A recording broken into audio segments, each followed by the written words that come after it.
Welcome to this edition of Trainspotting, in which Collins gets all misty-eyed over a long-lost diesel. I take a two-part look at the Foxfield Railway, a remarkable line dedicated to our industrial heritage, and this Class 47 makes an arresting sight as Collins meets Lou Adams at Old Oak Common. When I started my fascination with the railways, the Warship class had already started to be withdrawn by British Rail. They were the first of the mass-produced hydraulics and ran between Paddington and Penzance and Paddington and Bristol. 71 were built all told, but only 2 survive. One at the Severn Valley Railway, and this immaculately turned out D832 at the East Lancs Railway at Bury.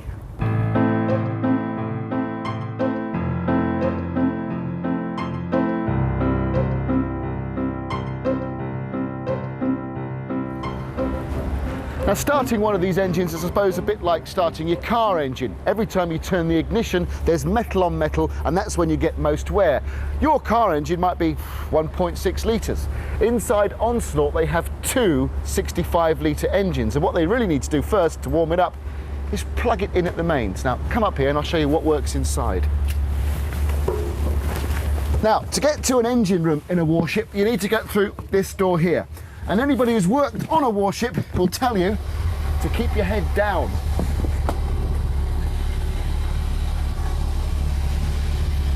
So Onslaught has been warming up now for about 3/4 of an hour. Another 15 minutes to go and she'll be ready. Now what happens is, we saw that lead plugged in at the side earlier. Well, that ignites 2 electrodes in this diesel engine up here. And the diesel up there is very, very hot at the moment. I can feel it on my hand. That in turn warms water, which is pumped around both engines to warm up everything so she's ready to move and there's not metal on metal. And if I touch this pipe here, it's not too hot to touch just yet, but it will be a bit later on. Now behind me is a gangway that zigzags around to the other engine and then eventually into the other cab, where it might be a little quieter.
Initially, there were some teething troubles. One major problem that was quickly realised was the unsatisfactory riding qualities of the locomotives above 80 miles an hour.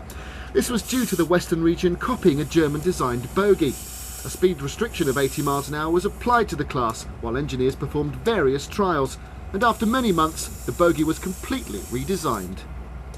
Warships were built by BR at Swindon and also by the North British Locomotive Company. The NBL locos worked largely on freight, whilst the Swindon locos, which had a much better reputation for reliability, were used more on passenger services. So here we are in the cab of D832 Onslaught. We've just pulled a load of 7 coaches down to Irwell Vale with a Western on the back as well. Now that Western's towing us back to Bury. Now Chris Bailey here, he's the driver of this. His pride and joy is D832, but we had a few technical problems coming down. What was up with it, Chris? Well, basically, while it's been stood out of use since March, it's developed an electrical fault, which was basically stopping this engine, one of the power units from powering. So we've come all the way up to Irwell Vale on one power unit. Without getting too technical on me, in layman's terms, what was the thing about the hydraulic engines? Well, what they do, basically, you get a diesel power unit, which is connected to a gearbox, which has a fluid flywheel in it, and that then transfers the power from the diesel engine down through shafts down to the road wheels. Right. And why did they phase them out? They were substandard. Oh, were they? Yeah, they were not standard to everything else what British Railways was doing. Because the thing about a Warship is, it's so massive, but it was only 78 tonnes. Yeah, they were quite light engines, weren't they? Yeah, they were. The thing about the warships is they're very lightweight and very high powered. Now, as you can see, there are quite a few locos here today. There's a Class 45 behind me, and just coming in here's a 55 Deltic. It's one of the diesel extravaganza weekends that they have here at the East Lancs Railway. They've got Class 03s, we've already seen the Warships, the Hymex, there's Westerns, there's a Class 50, a 47 and a 40 as well. It's a fantastic place to come if you are a diesel fanatic. Some say the best diesel preserved line in the whole of the UK.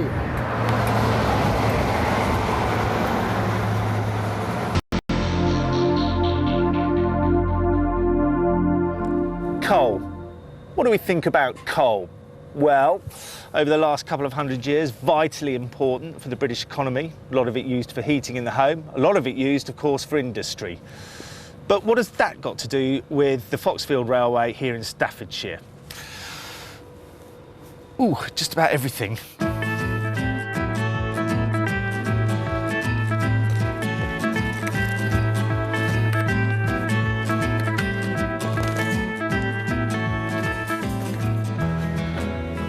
Yeah, dating from 1932. This was the country's first concrete winding tower. And it belongs to the Foxfield Railway now. Dave? Hello. £500,000 from the Millennium Fund. No mean feat getting that. Congratulations. What are you going to do with the money? Well, the winding gear that we see behind us is going to be restored as a visitor centre. Suffered greatly over the years from almost 30 years of neglect. We want to tell visitors to the railway the story of the Foxfield Railway. Why did the railway exist? Yeah. It existed to carry coal from this colliery down to the exchange sidings down at Blythe Bridge. There's still a few nice bits here, aren't there? This presumably is for the yes, coal trucks. Part that of the came up tubway, part of the shaft we can see around the corner still extant. Well, presumably this is where the shaft used to be, is it? All 600 foot of it? It certainly is, yes, and obviously remarkably extant after these 30-some years of dereliction. Yeah. And our plans now to restore this to its former glory, and indeed to create a recreation of the pit tubs, and maybe have one or two tubs extant demonstrating to visitors how we used to extract coal in this area of North Staffordshire. All of this sounds very impressive, doesn't it? And it's going to need a new station with a new platform, and the line needs to be extended, which indeed was being carried out by the lads on the day that we were there.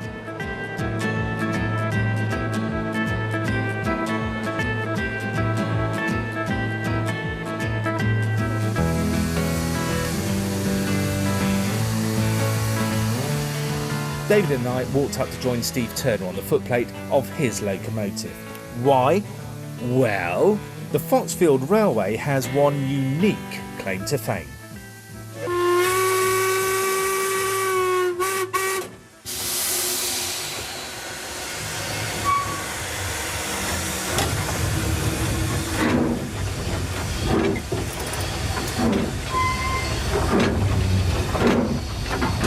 Steve, you're having to give it some welly there, aren't you? Just a bit. It's quite steep gradient, this is. 1 in 19. It's the steepest in the country. Well, that's ridiculous, isn't it? It is for an Indonesian-worked railway. It's an amazing bit of line, this, isn't it? Why is it like this? It was built because local landowners didn't want it to go through their particular land, so it took a circuitous route around and over the countryside. Yeah. It's got the minimal earthworks, and it was built as a foreigner at weekends by a plate layer leading a gang of local labourers in the 1890s. Go on, give it some welly. One of the great joys of railways is the sound. Do you like steam trains? Well, listen to this.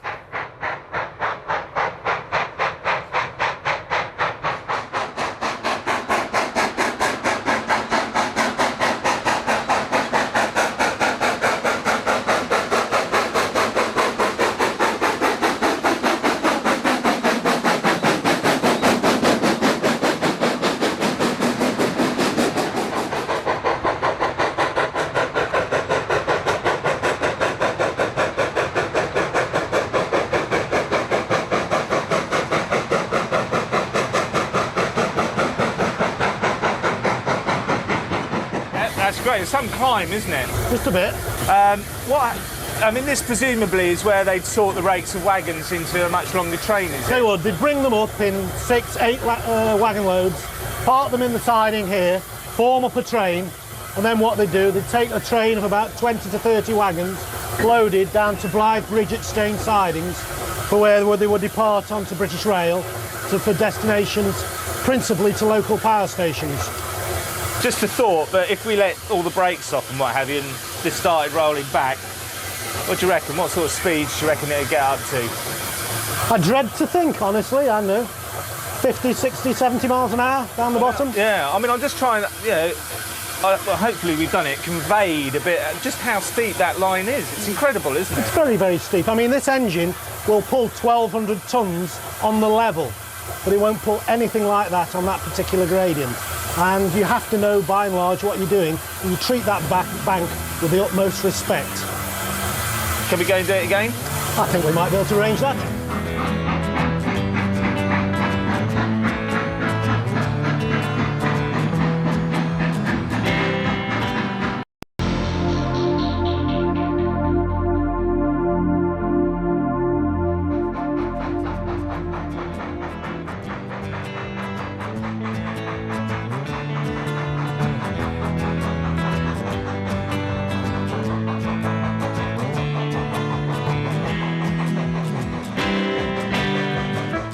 A colliery, a steep incline and an unsurpassed collection of industrial locos. The Foxfield has got it all.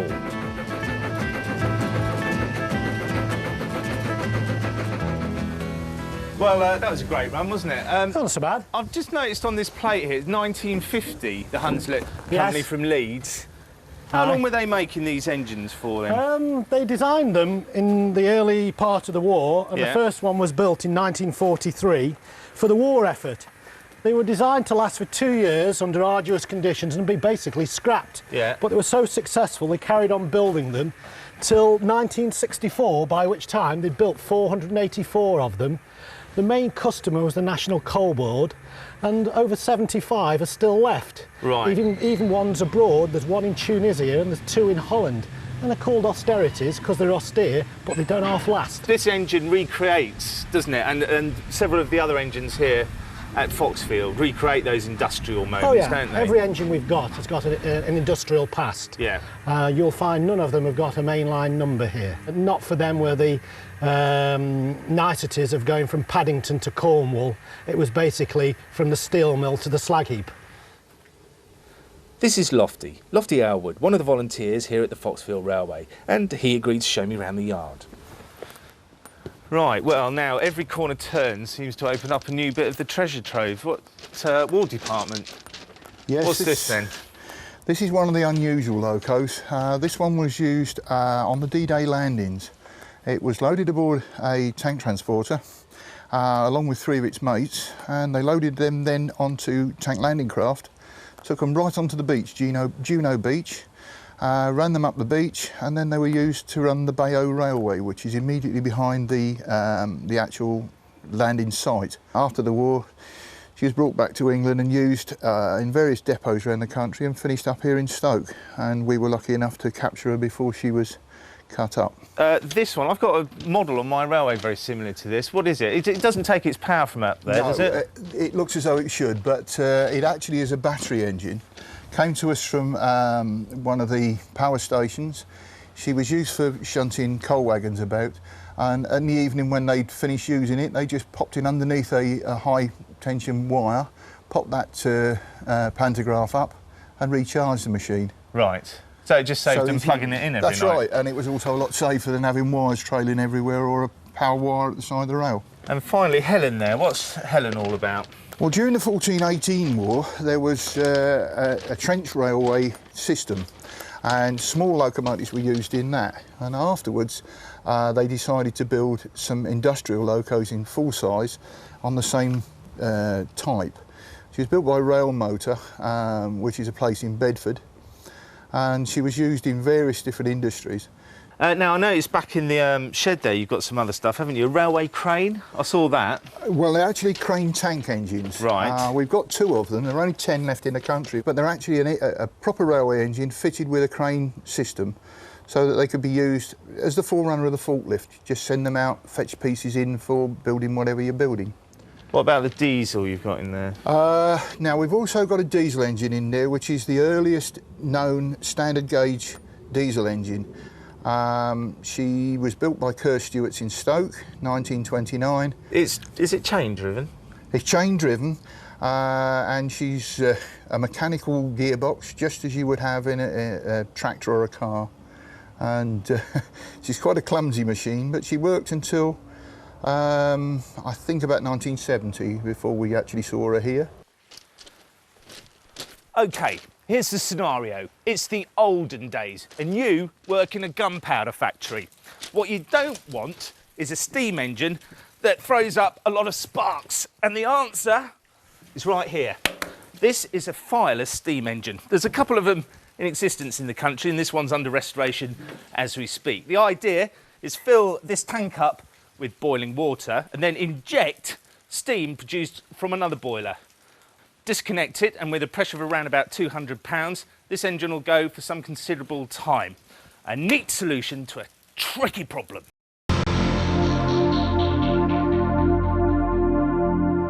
Today I'm at Old Oak Common in West London, one of the UK's biggest depots. It went through a bit of a lean period during the 1990s, but now it's being revived. The likes of EWS and Virgin Cross Country have got a depot here. On the far side there's the Heathrow Express depot, and First Great Western maintain their HSTs here as well. Across the track, the main line out of Paddington, I can see the Eurostars at the North Pole depot, and there's a real variety of locos here as well. A line of condemned 31s and 37s. Behind me, a 47 in its original colours. Also a Western in front of that, 1015 Western Champion, and these 2 beautifully maintained Class 50s. Now, the reason we're here at Old Oak Common today is to shed light on one of the biggest problems facing Britain's railways: trespassing and vandalism. And who better to tell us about this than Lou Adams? Lou started his career as an engine cleaner on the old steam trains, progressed to a driver at the Stratford depot in East London, and eventually became General Secretary of the Drivers' Union, ASLEF. Now he works for the Strategic Rail Authority, and when he's finished his time there, he'd have spent 50 years and 3 months on the railways. Now, Lou, how big a problem is trespassing and vandalism on the railways today? Well, it's a massive problem. In fact, we've changed the name. We put a different emphasis on it. Where we used to call it trespass and vandalism, it's now railway crime. It's a crime against the railway industry. People didn't take it seriously, trespass, but it's costing the railway industry something in the region of £250 million per annum. It's a massive problem that we have. And of course it causes delays to locomotives and trains. Delays, I mean, in excess of 700,000 minutes were lost by passenger trains as a result of trespass on the line. Drivers just cannot ignore somebody walking about on the track when they're driving a train. They have to stop, they have to report it, the consequence delays, and the railway industry accepts the blame for that.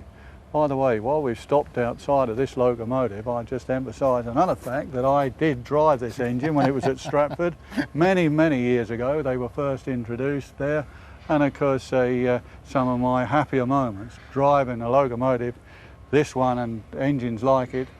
So is, getting back to the serious point, Lou, is trespassing and vandalism getting worse than it was 20, 30 years ago? Oh, it's something. When I started on the railway, we're going back a long while now, of course, but you'd see somebody standing in a field or on a station and children there, they'd wave to you. Now, of course, they seem to want to throw things at you. And that's the problem that we have. It's a social problem. Can you imagine you're sitting in the cab of your locomotive and somebody's throwing stones at you or deliberately hanging bricks over a bridge? And I mean, it's a fearful situation to be in. You're trying to do your job. You're driving a train perhaps at 125 miles per hour. And somebody seems hell-bent on causing damage. And I sometimes wonder whether it's recognised that a catastrophic accident could be caused as a result of vandalism. Putting things on the line, derail a train. Well, we've had some near misses.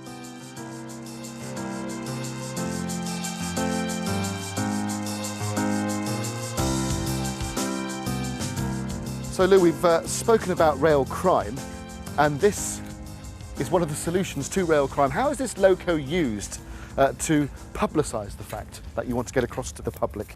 The locomotive, in actual fact, is still used for everyday working. It gets around the country, still does a job. It's a working locomotive that is there and emphasising the fact, though, as it goes round, that we've got a problem with the trespass and vandalism in the railway industry. So who drives it then? You don't get special drivers with police bobby hats, do you? No, of course not. I mean, this engine is in the it's in working traffic. It does an everyday job, and it's a driver off the roster. When his turn comes round, this is the locomotive that he'll have to do his job. And who owns the loco? The locomotive is owned by Virgin, who donated it to the campaign. I think this is just an emphasis of the British Transport Police, Virgin, who donated the locomotive, other train operating companies, freight operating companies who are working their trains with this locomotive to publicise the fact that there is a real problem. So when members of the general public see it, it just brings it more to their attention? Oh, you'd be surprised the amount of comment that we get and the way in which people see this locomotive. They actually think perhaps the police are on there. Well, that's not the case. It's a case of where, although we do work trains with police on, I emphasise the fact, and of course we have police in areas where there are hot spots, and certainly ensuring that the railway industry is protected.